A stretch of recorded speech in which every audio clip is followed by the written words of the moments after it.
Artists, today we are going to be taking our marker prints and some construction paper to create some flower petals that we are going to be using for an upcoming project. So you're going to have a tracer. This tracer, I want you to try not to draw on. Sometimes when we trace things, we accidentally get some marks on it. This is for you to trace. You're not going to draw on this and you're not going to cut this. This is a tracer. The very first thing that we're going to do is we're going to try to get as many flower petals as we can on our marker prints. So we don't want to put one right in the middle to start. We want to start at the edge. So if I put a flower petal tracer here, I can start tracing it with my pencil. I'm holding it down with one hand while I trace with the other. Okay, I have one. If I put my tracer really close to the next one, I can probably get another one. So there's two. Oh, I think I can fit three. And I might even be able to fit four. It's okay if I include some of the white border. I'm going to go ahead and get 4 tracers out of my marker print.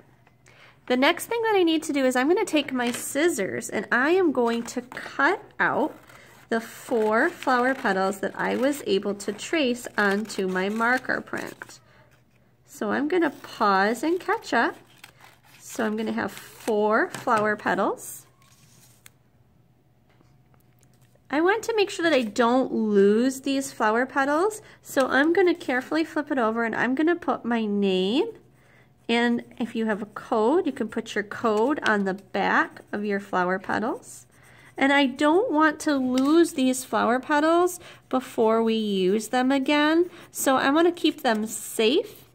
And I know that they're so small that they might fall out of a table folder, so I have a pocket that I can open up for my table, and because my name is on the back, I'll know that they'll be safe for me inside the pocket until we use them again. After you have traced your flower petals on your marker print, I want you to continue with some of the construction paper scraps. So whatever colors that you have at your table, you can trace your flower petal tracer on again, and you can continue to trace and cut out a variety of colors of flower petals. After you finish cutting out some flower petals, I want you to take the tracer of the flower pot and I want you to trace that onto your brown paper.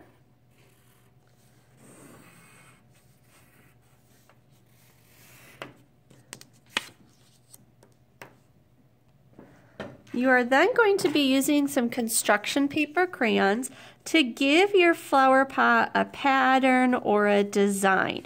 Remember that a pattern is something that repeats, so you could repeat some lines, you could repeat some shapes, but I would like you to give your flower pot a pattern. Once you have finished the pattern in your flower pot, you are going to cut it out. After you cut it out, make sure that you put your name and code on the back so that it doesn't get lost. Our final step is to take our background paper and to plan out where we are going to place things.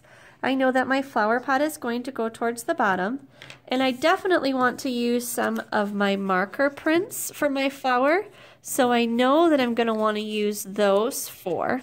And I have room to add some of my petals that I've already cut out. So I'm going to pick some of the colors that I think would look well. I think I could maybe tuck a petal behind there, maybe do some pinks and some purples. So once I have a plan, I can then start deciding where I'm going to glue my pieces. I think that's a really cool flower that I can add to my paper. The very first thing that I should glue down would be my flower pot. And remember, dot, dot, not a lot when we glue. We don't need much glue, so I'm going to maybe do a couple dots along the top and the side, and maybe one in the middle. And I'm going to put that right down towards the bottom in the middle of my paper. When I glue down my flower petals, look and see which flower petals are on the bottom. Right now I like the way it looks when my marker print is on top, so I'm going to gently move those away. And I am going to start with a T shape of my construction paper. So my first petal, dot, dot, not a lot. Probably just need 3, that should be good. Gonna start on the left side to make my T shape. Then I can do my other purple one on the right. 1, 2, 3.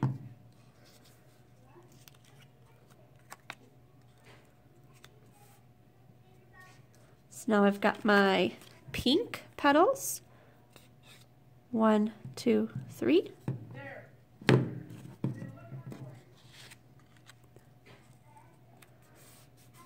And the same at the top. And if my petal goes off the edge of my paper, that's okay.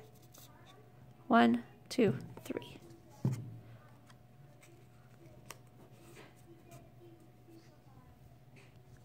Now I want to be able to see my pink and purple petals, so when I add my marker prints, I don't want to go right on top.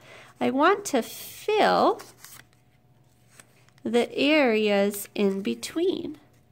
So when I glue my marker print petals, same thing, dot, dot, not a lot. So I'm just going to do 1, 2, 3 dots.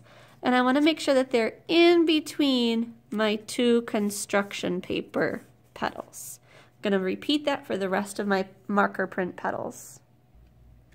Now that my petals in my flower pot have been glued down, the last thing that I can add is a stem. So I'm going to take my construction paper crayon and I'm going to add 1 green stem. And if you would like, you could add a couple of leaves.